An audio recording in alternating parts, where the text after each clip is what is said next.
할렐루야! 오늘도 이 예배에 나오신 여러분들 가운데 하나님의 크신 사랑과 은혜가 경험되는 이 예배 시간 될 수 있기를 주님의 이름으로 축복합니다. 봄이 슬그머니 점점 다가오더니 갑자기 우리에게 다가왔습니다. 이렇게 다가온 벚꽃을 보니까 우리에게 생명과 부활로 찾아오신 예수님을 많이 생각하게 하는 오늘 종료주일입니다. 오늘 본문은 그렇게 2000년 전에 예수님께서 예루살렘에 입성하실 때에 나귀 새끼를 타고 입성하신 내용을 이야기하고 있습니다. 이렇게 어린 나귀도 주님의 사역에 귀하게 쓰임받았는데 하나님의 자녀된 우리는 더 크게 하나님 앞에 쓰임을 받아야 되지 않겠습니까? 그런데 아무나 하나님 앞에 쓰임을 받는 것이 아니라 믿음으로 준비된 사람들을 쓰신다는 것을 우리가 기억해야 합니다. 그러면 어떻게 믿음으로 준비된 사람을 쓰는지 오늘 말씀을 통해서 살펴보려고 합니다. 그래서 오늘 설교 제목은 주님께 쓰임 받으려면이라는 제목으로 말씀을 전하겠습니다. 다 같이 한번 읽어볼까요? 시작. 주님께 쓰임 받으려면, 주님 앞에 쓰임 받으려면 어떻게 해야 되냐? 첫 번째, 순전한 믿음의 삶을 살아야 한다라고 말씀하고 있습니다. 오늘 말씀 보시면 11장 2절을 보실 때 이런 말씀이 있습니다. 이러시되 너희는 맞은편 마을로 가라. 그리로 들어가면 곧 아직 아무도 타보지 못한 나귀 새끼가 있으리라 라고 얘기했습니다.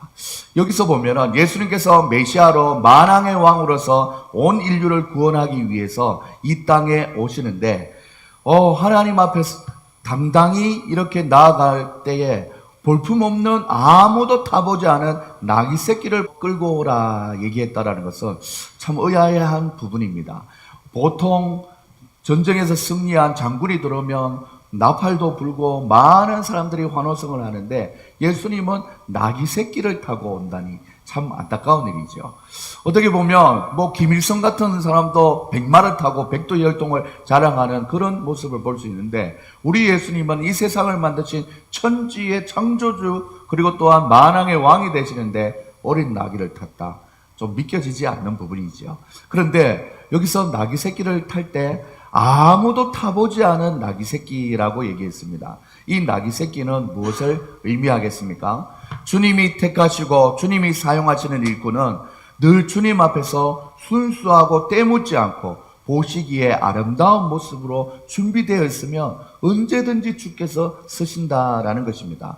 여러분들 우리 성경에서 구약 성경에 보면 이스라엘의 두 번째 왕이었던 다윗 왕이 선택될 때도 다윗이 어린 목동 시절에 들에서 양을 치고 있을 때 부름을 받아서 머리에 기름을 부어 두 번째 왕으로 선택했습니다. 우리가 일생 동안 살아가면서 가장 중요한 것은 하나님 앞에서 내 마음에 때묻지 않은 모습으로 늘 정결하게 유지하는 것이 중요하다라는 것입니다.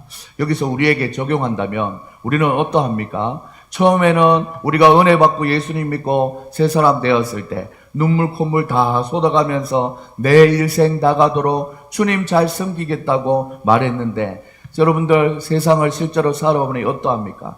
자꾸 세상에서 때가 묻는 것입니다. 죄의 때가 묻고 미움의 때가 묻고 마음에 섭섭한 때가 묻고 마음속에 원망과 불평의 때가 묻고 또 분노의 때가 묻고 어떤 사람들은 분노로 가득 차 있는 모습을 보기도 합니다. 어떤 사람들은 또 늘 상처받는 것에 때가 묻어 있습니다. 가만히 보면 상처를 받을 준비를 하고 살아가는 이 시대의 사람인들인 줄 모릅니다. 말 한마디를 해도 상처를 받고 누가 위아로 한번 훑어만 봐도 그냥 상처받는 것이 어쩌면 우리의 인생인지 모릅니다. 이러한 모습으로 우리가 주님 앞에는 쓰임받을 수 없지요. 우리는 늘 주님 앞에서 주님이 인정하는 그런 모습으로 변화되고 준비되어야 합니다. 예수님께서 귀 쓰시는 모습으로 변화되어야 된다는 것이죠. 그래서 디모데후서 2장 20절 21절 보면 이런 말씀이 있습니다.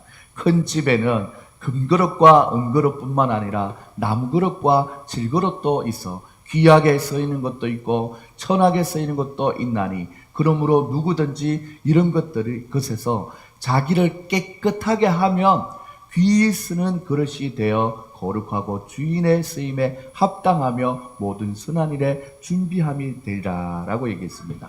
귀하게 쓰임 받으려면 어떻게 해야 쓰임 받는다고 얘기합니까? 그릇 하나도 깨끗하게 준비되었을 때 준비된 그 그릇을 사용하신다고 우리에게 말씀하고 있는 것입니다. 아무리 비싼 그릇이다 하더라도 그 안에 곰팡이가 쓸고 음식물 찌꺼기가 남아있으면 그건 쓸모가 없는 것이죠.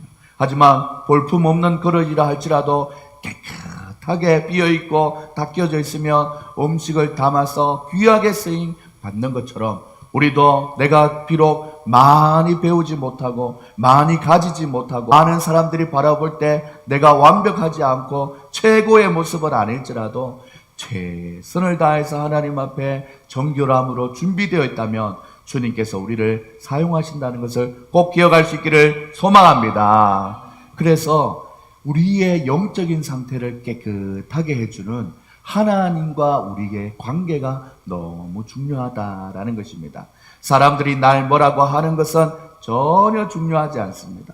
사람들이 많은 사람들의 일들에 대해서 입에 올리고 많은 생각 없는 말들을 막 내뱉지만 중심이 바로 서 있으면 그 말들은 들리지 않는 것이죠. 바람 한번 후 불어버리면 그런 평가나 그런 또한 말들은 다 사라져 버립니다. 하나님과 우리 사이의 영적인 관계에 깨끗한 모습이 필요하다는 것이죠. 주님 나를 사랑하시고 나도 주님 사랑하시면 주님께서 나를 보실 때에 네가 참으로 말씀과 기도와 찬양과 예배로 정결해져 있구나. 내가 너를 쓰겠다. 말씀하시는 하나님의 음성을 들을 수 있는 여러분들 될 수 있기를 소망합니다. 그래서 예수님께서는 네 겉모습은 그래 잘 꾸몄다. 깨끗하고 좋다. 네 마음속은 어떠냐? 네 마음속은 어린아이와 같으면 좋겠다라고 말씀하시면서 너희가 돌이켜 어린아이들과 같이 되지 아니하면 천국에 들어가지 못하리라 말씀하면서 우리의 마음이 어린아이와 같이 변해야 된다라고 얘기하고 있는 것이죠. 사랑하는 여러분, 우리가 어린아이를 많이 보고 있는데 참으로 예쁠 때도 많지만 요즘은 어린아이들조차 세상을 너무 빨리 접하게 되어서 그들이 생각하고 하는 것들이 참으로 안타까울 때가 있습니다. 자꾸 세상에 나가서 우리도 적당히 타협하고 적당히 죄짓고 적당히 거짓말하고 적당히 남을 속이고 이렇게 살아서는 우리 하나님 앞에 쓰임받을 수가 없는 것이지요. 우리가 하나님 앞에 진실된 모습으로 살아갈 수 있는 우리 모두가 될 수 있기를 주님의 이름으로 축복합니다. 우리는 자주 이런 기도를 해야 합니다. 주님, 이 세상을 살아가는 동안에 주님 앞에 진실하게 살기를 원합니다. 주여 진실하게 하소서. 오늘 하루 순간순간을 이렇게 말이죠. 지금까지 살아온 삶은 중요한 것이 아닙니다. 이제부터 어떻게 살아가는지가 중요한 것이지요. 사랑하는 여러분, 하나님 앞에 내가 너를 쓰고 싶다. 너의 정결함으로 내가 하나님 앞에 더 영광 돌리고 싶다. 내가 너를 쓰겠다라는 음성을 들으시는 여러분들 다 될 수 있기를 주님의 이름으로 축복합니다. 우리 옆에 있는 분들과 인사할 때 정결함으로 쓰임 받읍시다. 인사하시겠습니다. 정결함으로 쓰임 받읍시다. 정결함이 우리에게 필요한 것이지요. 다시 한번 인사할까요? 옆에 있는 분에게 꼭 인사합니다. 시작. 정결함으로 쓰임 받읍시다. 네, 뭐 찔려서 그런 거 아니죠. 자, 우리가 주님 앞에 쓰임을 받으려면 두 번째 어떻게 해야 되냐면 주님의 말씀에 순종하는 삶을 살아야 한다라는 것입니다. 주님의 말씀에 순종할 때 우리는 쓰임을 받을 수 있는데 마가복음 11장에도 이 말씀이 있지만 누가복음 19장에도 보면 똑같은 내용이 있는데 위에 거는 마가복음 11장입니다. 거기 서 있는 사람 중에 어떤 사람들이라고 얘기해요. 제자들이 이제 나귀를 구하러 갔더니 거기 서 있던 사람도 있고 누가복음을 봤을 때는 나귀 새끼를 풀 때 그 임자들이 이르되라고 얘기합니다. 아마 나귀의 주인이었겠지요. 사랑하는 여러분, 자신의 소중히 여기는 나귀라 할지라도 예수님께서 쓰신다고 하니까 선뜻 내어주었던 주인의 모습과 같이 여러분, 우리가 아무리 소중한 것이라고 여기는 것이 있다 할지라도 주님께서 쓰신다고 하면 주님 날 받으시옵소서라고 아멘으로 응답하고 주님께 나아가는 것이 필요합니다. 우리가 예수님을 믿고 믿음이 자랄 때 가장 우리에게 먼저 요구되는 것이 바로 무엇이냐면 순종입니다. 순종이 있을 때 믿음이 급성장하게 되는 거죠. 목사님이 이 성경 구절 한번 외워보세요. 암송해보세요. 또 이번 주에는 이런 성경 공부할 겁니다. 이렇게 하는 거예요. 나눔할 때 같이 합시다. 계속해서 믿음을 성장할 수 있는 요구를 하게 될 때 그것을 순종하면서 받아들여야 내 심령의 변화가 시작되는 것이지, 나는 아니에요. 나는 이런 거 익숙하지 않아요. 원치 않아요. 거부하기 시작한다면 자기 자신을 하나님 앞에 내어놓고 성장할 기회를 얻지 못하게 되는 거죠. 성경에 보면 아브라함이 100세 때 아들을 얻었는데 하나님이 어느 날 아들 이삭을 모리아 땅에 있는 산에서 바치라라고 말씀했어요. 아니 이 아브라함이 생각했을 거예요. 내가 나이가 많아서 치매가 들었나, 이거 잘못 들었나? 주님이 주실 때는 언제고 이렇게 데려가면 이거 어떻게 해야 되냐, 원망하고 불평하고 거부할 수 있었을 텐데 아브라함은 믿음의 사람답게 순종했어요. 눈을 콕 감고 아들에게 말하지도 않고 아들아 그냥 따라오너라 하면서 3일 길을 걸어갔다고 하지 않습니까? 그래서 모리아 땅에 있는 한 산에 올라가서 칼을 높이 들고 찌르려고 하는데, 배를 갈려고 하는데 아브라함아 하면서 하나님께서 멈추시고 그들에게 축복하면서 이런 말씀을 하셔요. 야훼께서 이르시기를 내가 나를 가리켜 맹세하노니. 여기서 보세요. 야훼께서, 여호와 하나님께서 이르기를 내가 나를 가리켜 맹세하노니. 이건 뭐예요? 하나님의 말씀은 원래 권위가 있고 능력이 있고 신뢰할 만한데 하나님 스스로도 내가 나를 가리켜 맹세하노니. 이건 뭐예요? 진짜 내 말 믿어봐. 내가 진짜 이거 이룰 거야. 왜? 네가 나에 대해서 순종했기 때문에. 그 이삭을 바치기 쉽지 않았을 텐데 그걸 순종했단 말이야. 너 대단해. 내가 너를 이제 쓸 거야 하면서 뒤에 축복하는 게, 내가 이같이 행하여, 어떻게 행하여? 아들 독자라도 아끼지 아니하였은즉 내가 내게 큰 복을 주고 내 씨가 크게 번성하여서 하늘의 별과 같고 바닷가의 모래알 같게 하리니 내 씨가 대적의 성문을 차지하리라. 또 내 씨로 말미암아 천하 만민이 복을 받으리니 이는 내가 나의 말을 준행, 바로 순종하였음이라 라고 말씀하고 있는 것입니다. 순종할 때에 때로는 고통이 따르고 희생이 따르지만 순종하면 하나님의 큰 은혜와 축복이 임한다는 것을 기억할 수 있기를 소망합니다. 예수님도 그의 일생을 보면 하나님 스스로도 하나님의 아들 예수님에 대해서 순종을 요구하셨어요. 사람의 모양으로 나타나사 자기를 낮추고 자기를 낮추는 순종이 있었다는 거죠. 그리고 죽기까지 복종하였으니 곧 십자가의 죽으심이라. 바로 우리의 죄를 대속해서 예수님의 십자가에 오르실 때도 순종과 복종의 원리가 있었다라는 것이죠. 사랑하는 여러분, 예수님도 순종하고 복종하는데 우리가 무엇이라고 버티면서 거부하면서 이 땅을 살아갑니까? 이렇게 살다가는 하나님 앞에 쓰임받을 수 없는 인생이 되는 것이죠. 사랑하는 여러분들, 교회에 처음 나오면 그게 무슨 말인가? 이게 지금 저 말이 어떤 말인가? 예수님 믿는 사람은 어떤 사람이지? 예수님이 날 위해서 대신 죽었다고? 뭐 이러다가 믿음이 차근히 들어가다 보면 은혜로 깨달아지게 되면서 오 놀라워라 주님의 그 사랑 하면서 감사하게 되는 것이 우리의 인생이지요. 그런데 예수님 믿고 나서 우리는 이 예수님을 죽기까지 순종하심만 바라보고 하나님 앞에 순종해야 되는데, 예수님이 처음에 우리에게 부어주신 사랑을 기억할 때는 순종하는 것이 쉬운데 가만히 세상을 살아가다 보면 이 순종이 이건 아니야.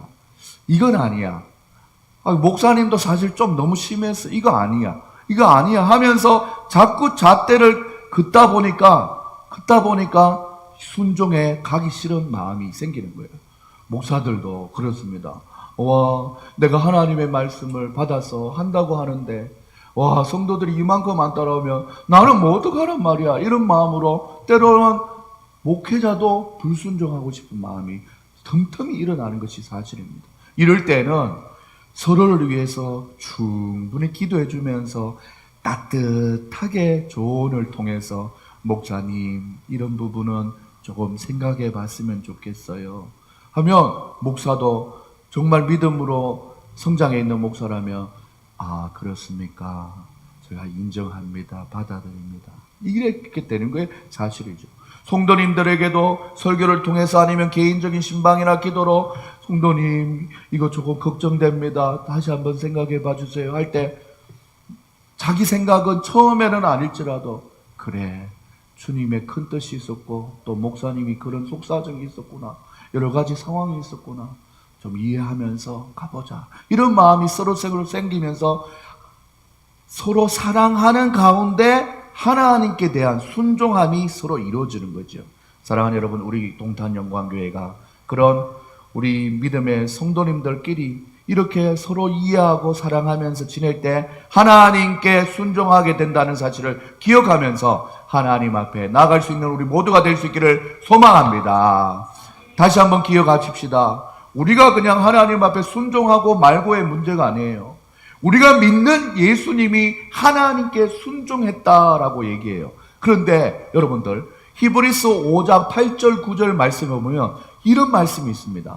예수님이 또한 믿음에 사랑하는 성도님들이 원래 순종할 수 있는 상태가 아니었어요. 그가 아들이면서도 받으신 고난으로 보세요. 예수님이 하나님의 아들이면서도 받으신 고난으로 이 십자가의 고난이 어떻게 가능했냐고 히브리서 말씀에 말하고 있어요. 순종함을 배워서 온전하게 되었은적이라고 얘기해요. 예수님도 하나님의 뜻에 대해서 순종하기 싫었대요. 왜냐하면 예수님은 참 인간이면서도 참 신이었기 때문에 예수님도 우리가 똑같은 고통을 다 느끼는 사람이에요. 그래서 겟세마네 기도해서 하나님 옮길 수 있으면 이 잔을 좀 옮겨달라고 했던 지극히 인간적인 모습을 우리가 보잖아요. 그런데 오늘 히브리서 말씀에서 예수님도 아들이면서도 받으신 고난으로 순종함을 배웠다고 얘기하고 있어요. 우리 태어나면서부터 말 잘 듣는 아이들 이렇게 없어요. 얘는 A형이니까 참 순종적이다 이런 거 없어요. 순종함은 배워야 되는 인격의 한 모습입니다. 예수님도 배웠는데 우리도 나는 원래부터 만들어진 내 성격대로 살 거야. 그러면 하나님 앞에 쓰임받을 수 없는 거죠. 순종함을 배워서 온전하게 되었은즉 자기에게 순종하는 모든 자에게 영원한 구원의 권한이 되시고 라고 말씀했어요. 예수님이 먼저 하나님께 순종함을 배워서 이룬 것처럼 우리도 하나님의 뜻, 예수님의 뜻을 잘 기억하며 배우면서 순종함을 배워서 연습하고 훈련하여서 하나님 앞에 크게 쓰임받는 우리 모두가 될 수 있기를 소망합니다. 우리의 신앙생활 곳곳에서 순종을 배워서 온전한 하나님의 사람이 될 수 있기를 주님의 이름으로 축복합니다. 그래야 하나님이 여러분을 쓰실 수 있고 저도 크게 쓰임받을 수 있고 우리 동탄영광교회도 크게 쓰임받을 수 있는 것입니다. 지금 우리 동탄 기독교 연합회에서 여러분들 보시면 현수막도 작게 해왔고 브리셔, 팸플렛 이게 지금 다 왔지 않습니까? 이게 뭐냐면 동탄에 있는 기독교 초교파적으로 하는 기독교 행사가 부활절을 우리가 이 지역사회에 알리면서 하나님께 크게 소리 높여 우리 영광 돌리자 하면서 사실은 이 10년 전부터 이 동탄이 생기기 그때부터 크게 해왔어요. 그런데 코로나가 오고부터는 너무 못 모이고 안 모이고 모일 수 없어서 이때까지 있다가 야 우리 이렇게 있다가 부활신앙이 다 죽어버리겠다 그런 마음에 안타까워하면서 동탄 기독교 총연합회에서 우리 다음 주에는 2시에 그렇다고 처음 모였는데 막 식순에 따라서 여러 사람들이 와서 자기 말만 하고 가는 게 아니라 우리 진정으로 좀 힐링되는 시간 우리 정선희 집사님 모셔서 그의 남편의 아픔이 있었지만 믿음으로 버텨왔던 그 모습을 기억하고 우리 야곱의 축복을 부르는 조인식 목사님 통해서 우리 찬양하면서 기쁨을 나눠보자고 우리 동탄 순복음교회에서 다음 주 2시에 모이려고 어젯밤에 저 임원들이 새벽까지 진짜 이 팜플렛을 이 한 170개의 교회가 있는데 다 돌면서 한다고 얼마나 고생했는지 몰라요. 그것을 우리가 모른 척 하면서 우리끼리 그냥 예배 간단히 드리고 또 밖에 야외에 갈 수 있으면 가고 뭐 이런 마음을 가지는 것보다 우리도 그 연합회가 하나님께 향하여 순종하고 기쁨이 되려고 하는 모습에 같이 뜻을 모아야 될 필요가 있다는 거예요. 교회는 노회에, 노회는 총회에, 또한 지역사회에 있는 기독교 연합회에 마음을 모아서 어떻게 하든지 하나님께 순종함으로 나아가는 이런 마음이 있어야 되는데 요즘 개교회 주의가 너무 많아요. 우리 교회. 옛날에는 부흥회 하면은 옆에 교회 좋은 강사님 오면 다 가고 있는데 요즘은 옆에 교회 행사를 뭐 하든 안 하든 상관이 없어요. 관심이 없잖아요. 심지어 옆에 개척교회가 죽어가고 문 닫고 십자가가 떨어지고 이 간판이 뜯어지고 있는데도 아무런 감정이 없는 거예요. 옛날 같으면 교단도 다르지만 그 목사님 어떻게 지내나 가보기도 하고 도와주기도 하고 이런 상황인데 우리가 지금 하나님의 사랑을 품고 순종함으로 흘러가는 게 너무나 약한 개인주의에 빠져 있다는 것입니다. 사랑하는 여러분, 우리가 오늘 말씀을 기억하는 여러분이라면 예수님도 순종을 배워서 온전하게 되었다고 말씀했듯이 우리도 죄성으로 가득한 우리도 순종의 연습, 훈련을 통해서 하나님 앞에 영광 돌리는 우리 모두가 될 수 있기를 주님의 이름으로 축복합니다. 우리 옆에 있는 분들에게 인사할 때 순종함으로 쓰임 받읍시다. 인사하시겠습니다.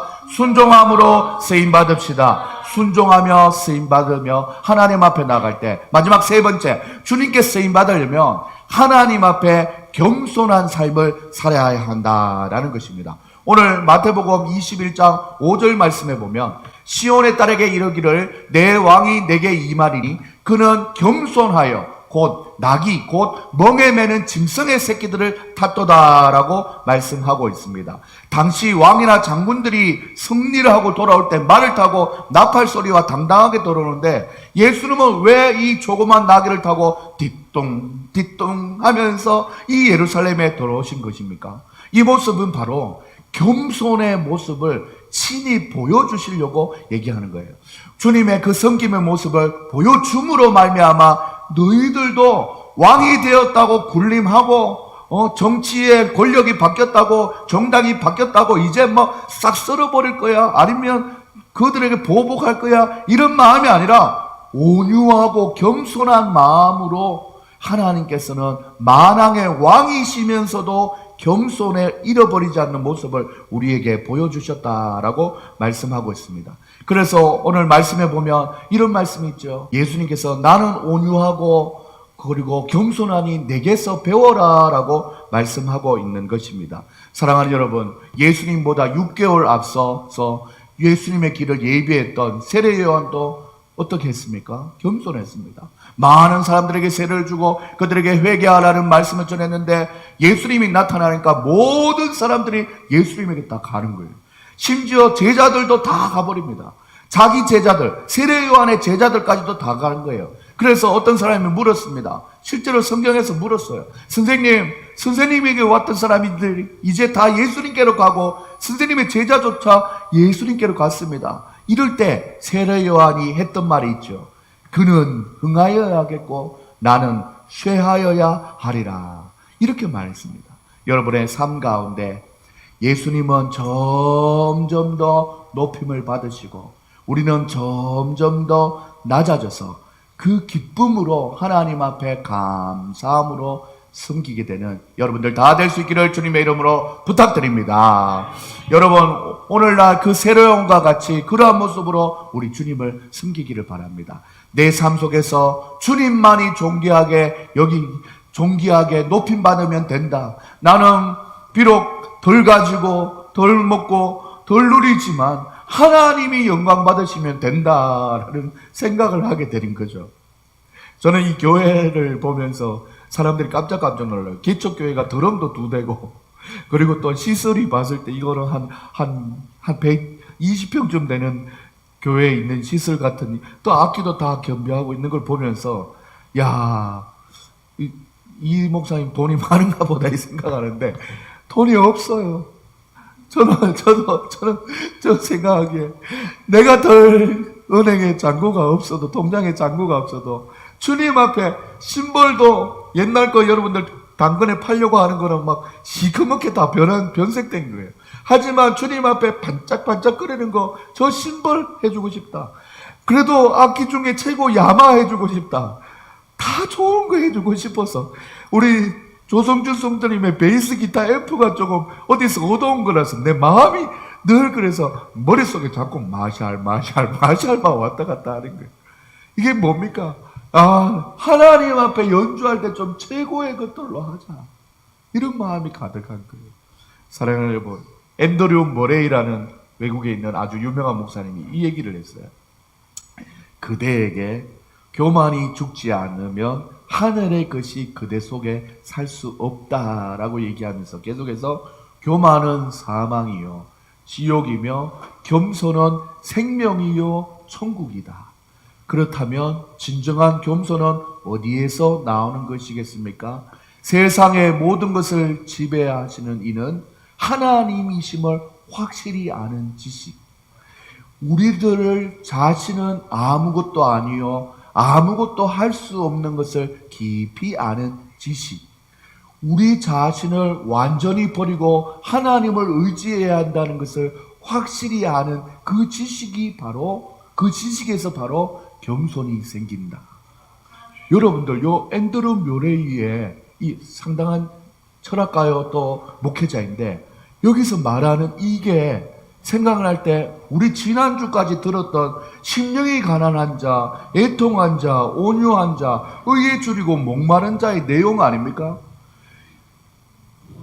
내가 할 수 있는 것은 없고 오직 하나님을 갈망하고 의지하는 상태, 내 죄의 모습을 봤을 때 애통하는 마음, 하나님 앞에 온유함으로 나아가는 마음, 의에 줄이고 목마른 마음, 그때 겸손이 생긴다고 말하고 있는 거예요.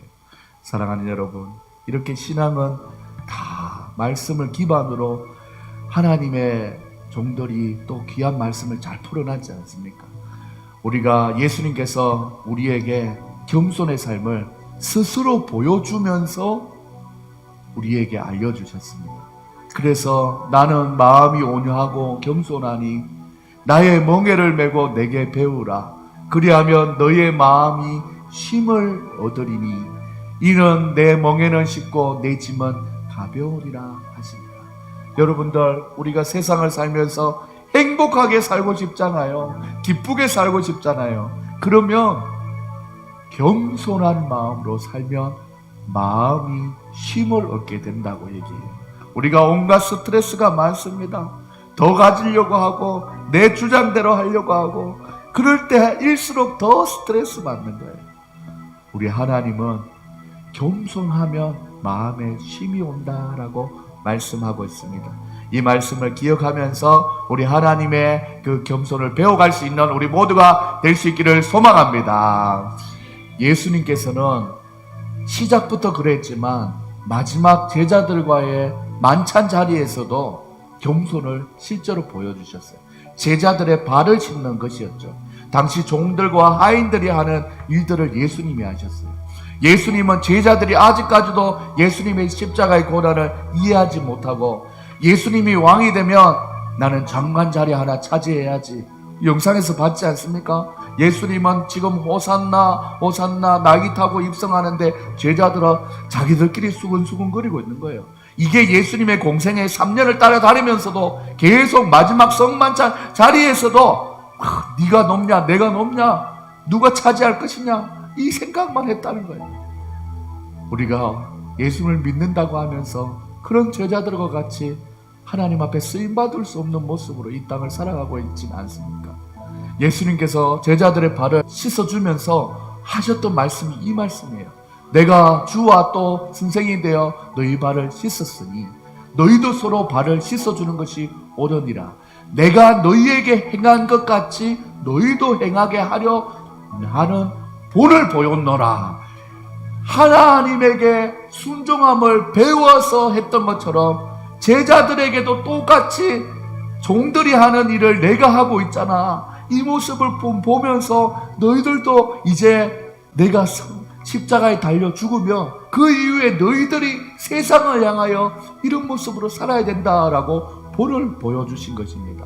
이렇게 몸소 겸손의 본을 보여주신 예수님을 믿으며 우리는 주님의 겸손을 닮아가야 될 줄 믿습니다. 낮아지면 낮아질수록 하나님이 크게 들어서십니다. 제일 힘든 게 낮아지는 것이죠.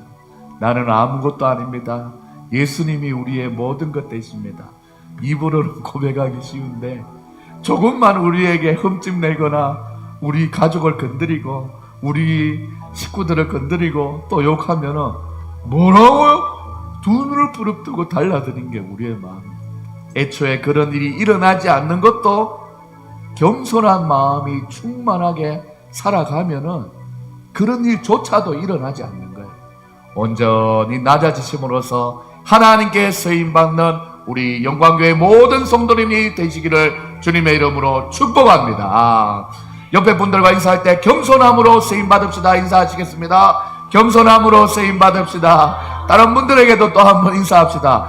겸손함으로 쓰임받읍시다. 시작. 겸손함으로 쓰임받읍시다. 오늘 설교 말씀이 바로 주께서 주님께 쓰임받으려면 이라는 제목이었습니다.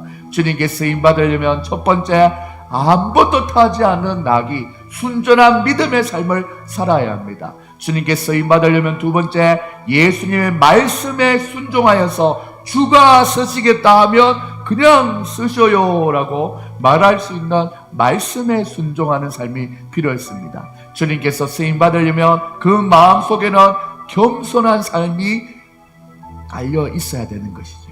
바로 겸손한 삶을 살아야 된다라고 말씀하였습니다.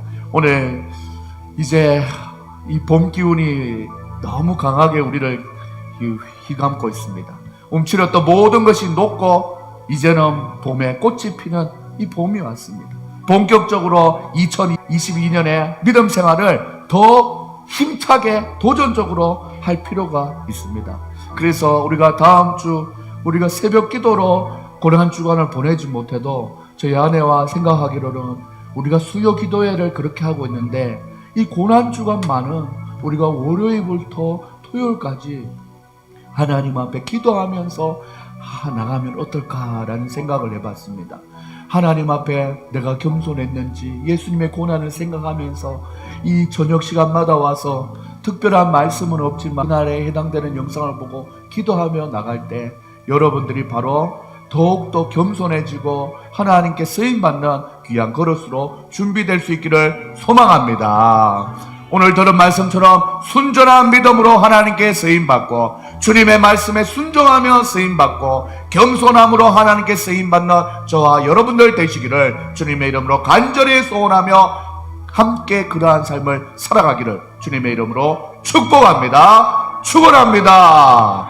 우리 이 시간 하나님 앞에 찬양하며 나갑시다. 2000년 전에 어린 나귀를 찾았지만 오늘은 너를 찾는다. 나의 안에 거하라. 내가 너를 주명하여 불렀다 말씀하십니다. 이 시간 하나님 앞에 하나님 나도 좀 써주세요. 하나님의 큰 일에 나도 써주세요. 우리 하나님 앞에 그 마음을 가지고 찬양하며 나가십시다.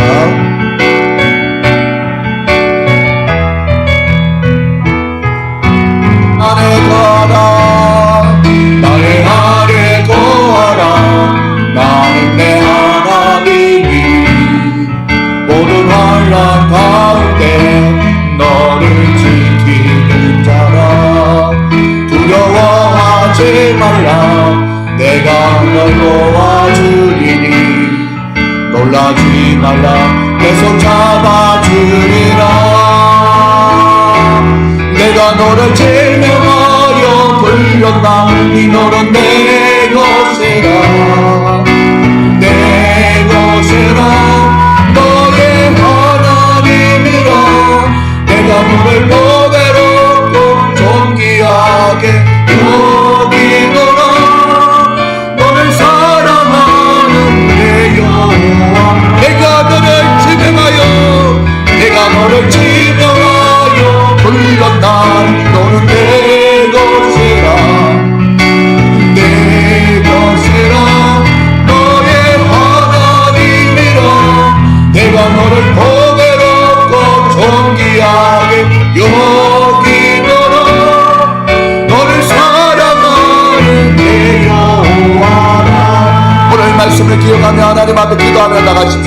사랑하는 여러분, 기억해 보세요.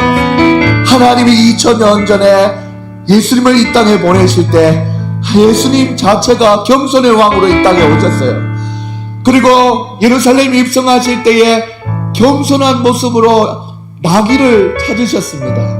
그런 것처럼 2000년이 지난 오늘도 우리 예수님은 나에게 쓰임받을, 하나님께 함께 영광 돌릴 하나님의 사람들을 찾고 계십니다.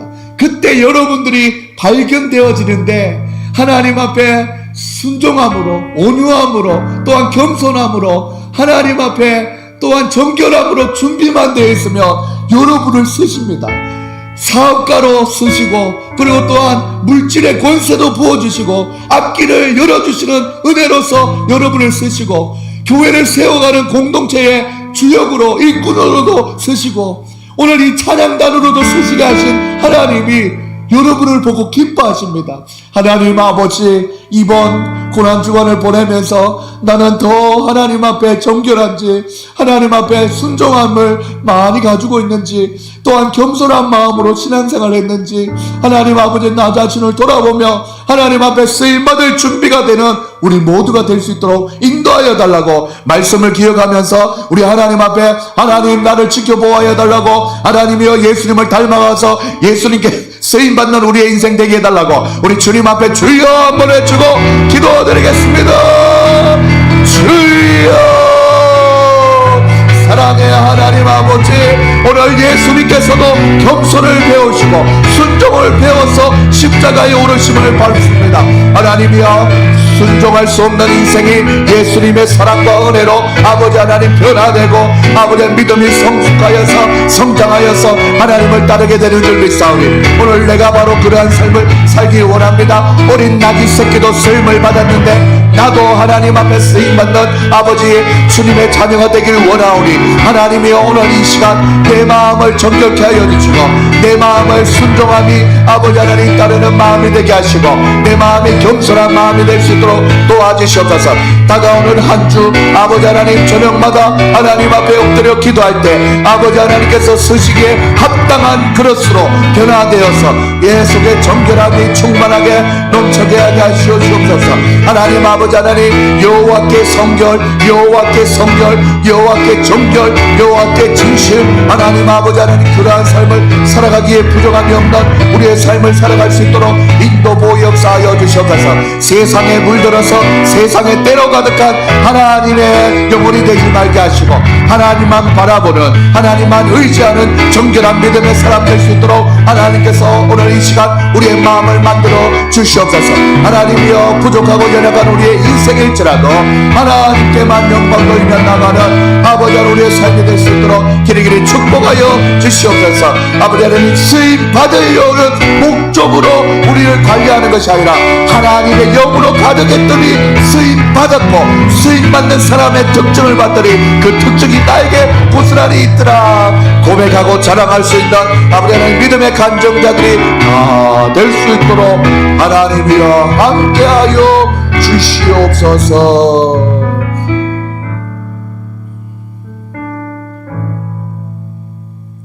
사랑의 하나님 아버지, 감사합니다. 하나님께 쓰임 받으려고 발버둥 치며 준비하고 훈련하는 인생이 아니라 하나님을 제대로 믿었더니 하나님이 기뻐하시는 사람이 되어서 자동적으로 쓰임받게 되고, 쓰임받은 그 모습을 보니까 오늘 말씀에서 나오는 세 가지의 요건을 다 갖춘 사람, 그런 사람들이 오늘 이 자리에 모인 우리 사랑하는 성도님들 될 수 있도록 축복하여 주시옵소서. 하나님 아버지, 죄 많은 이 세상입니다. 여기에 정도 따가는 주님을 바라보지 못합니다. 하나님 아버지, 죄로부터 여호와께 성결하고 정결할 수 있는 우리의 믿음을 허락하여 주시옵소서. 또한 하나님이 말씀하시면 말씀에 순종하기에 합당한 우리의 마음의 자세가 될 수 있도록 축복하여 주시옵소서.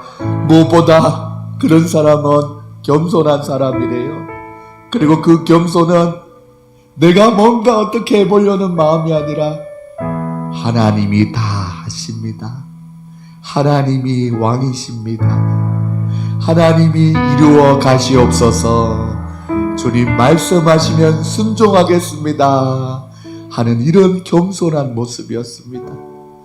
하나님, 짧은 시간이지만 우리 사랑하는 성도님들 보니 얼마나 겸손한 사람들인지 모릅니다.